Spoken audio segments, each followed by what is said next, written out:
Imagine a land where freedom is promised but only to some, where the color of your skin decides whether you are a citizen or someone's property. Where the very idea of liberty, the founding principle of America, is twisted into a cruel paradox. This was the United States in the mid-1800s, a nation deeply divided, not only by geography but by the moral question of slavery. In the South, sprawling plantations thrived on cotton and tobacco, built on the backs of enslaved African men, women, and children who were bought, sold, whipped, and worked from sunrise to sunset. They had no wages, no rights, no hope of freedom, and families were torn apart in slave markets, children ripped from their mothers' arms, their cries lost in the noise of trade. In the North, things appeared different. Factories replaced farms, and more voices rose against slavery. Abolitionists, writers, preachers, and politicians spoke out, demanding change.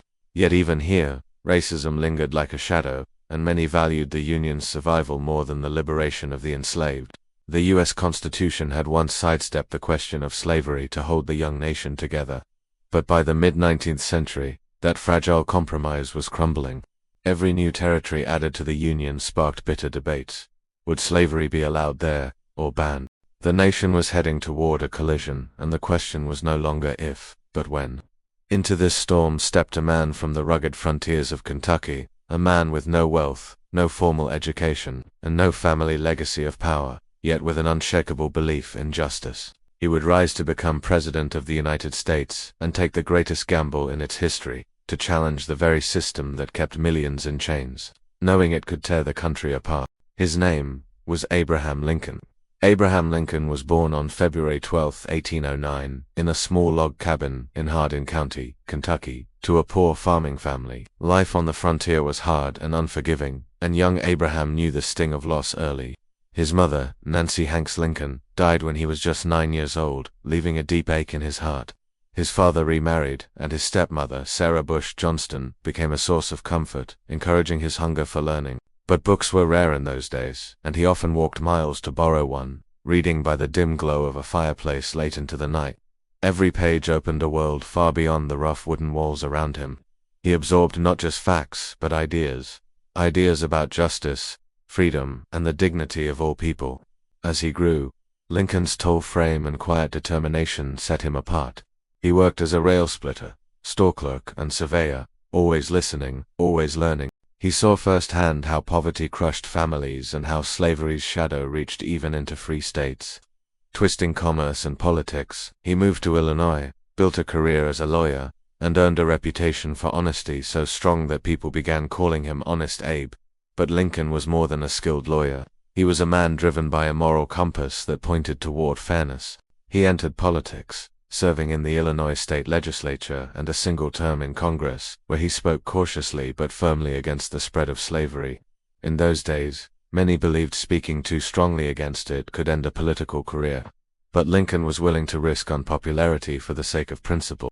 His speeches were not the fiery shouts of a radical, but the measured, relentless reasoning of a man who believed that America could not truly be free while millions remained in chains. Yet even he knew that challenging the entrenched power of slavery would mean walking into a storm that could destroy the Union itself, and still, he walked forward. By the mid-1850s, America was a land pulled apart by invisible threads that were straining to breaking point. The Missouri Compromise had once tried to keep balance between free states and slave states, but westward expansion was opening new territories, and with them came a brutal question. Would these lands be free or would they be slave? Lincoln, now a respected lawyer in Springfield, Illinois, had largely stepped away from politics. But the Kansas-Nebraska Act of 1854 pulled him back with a force he could not resist. This law effectively allowed settlers to decide for themselves whether to allow slavery, undoing years of fragile compromise. Lincoln saw this not as democracy, but as a moral retreat. He began to speak out, his voice calm but his words sharp, slicing through the political fog. Then came the moment that would make him a national figure, the Lincoln-Douglas debates of 1858. Facing off against Stephen A. Douglas, one of the most powerful politicians of the time, Lincoln spoke in open-air forums before thousands of people, sometimes for hours at a stretch. He declared that a house divided against itself cannot stand, a phrase that sent ripples across the country. He argued that America could not endure permanently half slave and half free. It must become all one thing, or all the other. Douglas attacked him as an extremist, but Lincoln's reasoned, moral stand earned him a following far beyond Illinois. He lost that Senate race, but in truth, he had won something greater, the attention of a nation searching for a leader. 2 years later, in 1860, the Republican Party nominated him for president.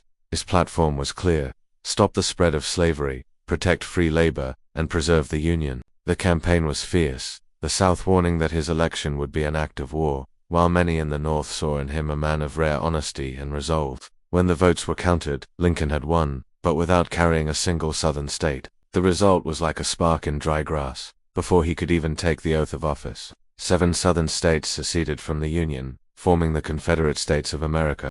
The air was thick with fear and fury. America, barely 85 years old, stood on the edge of tearing itself in two. March 4, 1861. The skies over Washington, D.C. were heavy with gray clouds, as if the heavens themselves were unsure of the future. Abraham Lincoln stood on the steps of the Capitol, his tall frame and solemn face a symbol of determination. His inaugural address was a plea and a warning. He told the South he had no intention to interfere with slavery where it already existed, but he would not accept the right of any state to tear the Union apart. His voice was firm, almost pleading, urging Americans to remember the bonds of history and shared sacrifice. But words could not mend what had already snapped. Just over a month later, on April 12, 1861, cannons roared over Fort Sumter in South Carolina, marking the official start of the Civil War. The nation plunged into a darkness deeper than it had ever known. Brothers found themselves on opposite sides of the battlefield. Cities turned into war zones, and fields that once grew wheat were now soaked in blood. Lincoln, facing a rebellion unlike any president before him, had to balance military strategy with moral vision. At first, his primary goal was not the abolition of slavery, but the preservation of the Union. He feared that pushing for immediate emancipation might drive the border states, where slavery still existed but loyalty to the Union remained, into the arms of the Confederacy. But as the war dragged on, the truth became unavoidable. Slavery was the root of the conflict, and the Union could never be whole until it was gone. Every letter he received from the front lines, every wounded soldier he visited in the hospitals, every night he walked the silent halls of the White House, his resolve grew stronger. In the summer of 1862, he confided to his cabinet that he had made a decision. He would issue a proclamation freeing slaves in the states that were in rebellion. The announcement would change the nature of the war, turning it from a fight for unity into a fight for human freedom. Yet he knew it was a gamble. The backlash could be fierce, and the war effort could falter. But Lincoln had reached a point where moral necessity outweighed political caution. He drafted the document quietly, his pen scratching across paper late into the night. When he finally revealed it to his cabinet, there was a tense silence. Some advised against it, others urged him to wait until a major Union victory to give the proclamation more weight. Lincoln agreed, and the words sat ready, waiting for the right moment.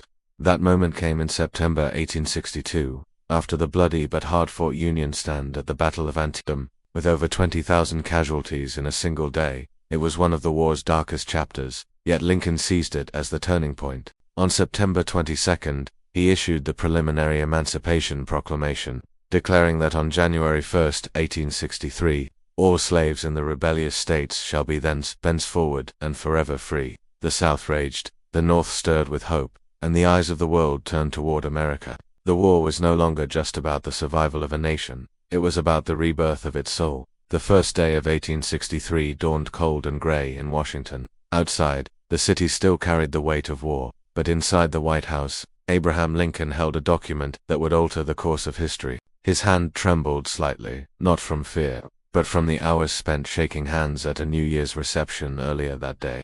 He didn't want anyone to think his signature wavered because of uncertainty. Slowly, with deliberate care, he signed the Emancipation Proclamation. In that moment, over 3 million enslaved people in Confederate states were declared free.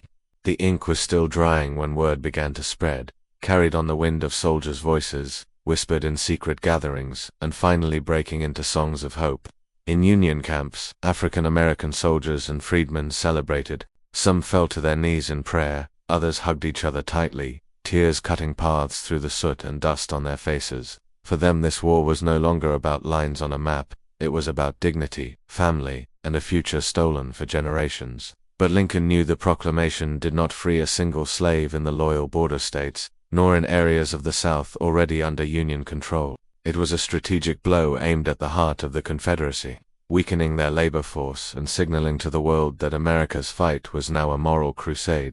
The decision won him praise from abolitionists, but it also fueled anger from critics who accused him of overstepping his constitutional authority. Confederate leaders mocked it, vowing it would have no effect on their way of life. Yet the proclamation had another powerful impact. It discouraged Britain and France from recognizing the Confederacy, for no European power could openly side with a nation fighting to preserve slavery. As the war pressed on, Lincoln faced not only political battles but personal heartbreak. In February 1862, even before the proclamation, his beloved son Willie had died at the age of 11. The loss broke something deep within him. Mary Todd Lincoln, his wife, was consumed with grief, and the White House became a place of quiet mourning. Still, Lincoln carried on, his face etched with lines that seemed to deepen each month. He visited wounded soldiers, often kneeling beside their beds, speaking softly and holding their hands. Some of these men were barely older than his own sons. He listened to their fears, wrote letters to their families, and sometimes simply sat in silence. The war was grinding, the casualty lists unending, and every victory seemed to come at a cost too high to celebrate. Yet Lincoln's resolve never faltered. He had taken the first great step toward ending slavery, and now he needed to see the war through to a final victory. He knew the path ahead would demand even more from him, more endurance, more courage, and perhaps the greatest sacrifice a leader could make. By the summer of 1864, the war had raged for more than 3 long years, and the nation was weary. Cities in the North felt the weight of empty chairs at dinner tables, and in the South, hunger gnawed at entire communities. Yet even in the midst of this exhaustion, Abraham Lincoln prepared for one of the most critical moments of his presidency, his re-election. Many doubted he could win. The war seemed endless, and there were whispers that perhaps it was time for compromise, to let the Confederacy go their own way. Lincoln refused. He believed that the Union was sacred and indivisible, and that the war must end with slavery destroyed forever, not simply reduced or contained. In November 1864, the people spoke, and against the odds, they returned him to office with a decisive victory. It was a mandate not only to preserve the Union but to finish the fight for freedom. By early 1865, the tide of war had turned. Union forces under General Ulysses S. Grant pressed deep into Confederate territory, while William Tecumseh Sherman's march through Georgia left the South reeling. In January, the 13th Amendment, the permanent abolition of slavery, passed the House of Representatives after a fierce battle. Lincoln had pushed for it relentlessly, knowing that the Emancipation Proclamation had been only the first step. The amendment would ensure that no future court or Congress could ever bring slavery back. When the final votes were counted and the amendment passed, celebrations erupted in the Capitol. Lincoln, usually reserved, allowed himself a quiet smile. At last, the dream he had carried since his earliest days in politics was becoming reality. But the end of war did not mean the end of struggle. In April 1865, as Confederate General Robert E. Lee surrendered to Grant at Appomattox Courthouse, the nation exhaled in relief. Crowds filled the streets of Washington, singing, waving flags, and shouting Lincoln's name. He addressed them from a window of the White House, speaking not with triumph, but with humility. His words turned toward the future: reconciliation, healing, and binding up the nation's wounds. He urged compassion toward the defeated South, warning that peace built on vengeance would never last. Yet not everyone welcomed this vision. In darkened rooms and whispered conversations, there were those who seethed with hatred for the man they believed had destroyed their cause. On the evening of April 14, 1865, Lincoln and Mary attended a play at Ford's Theater, seeking a rare moment of relaxation after years of unrelenting burden. The mood was light, the audience cheerful. Then, in a moment that would echo through history, an assassin slipped into the president's box and fired a single shot. The laughter in the theater turned to screams. Lincoln was carried across the street to a boarding house, where he lay through the night unconscious, his breathing shallow.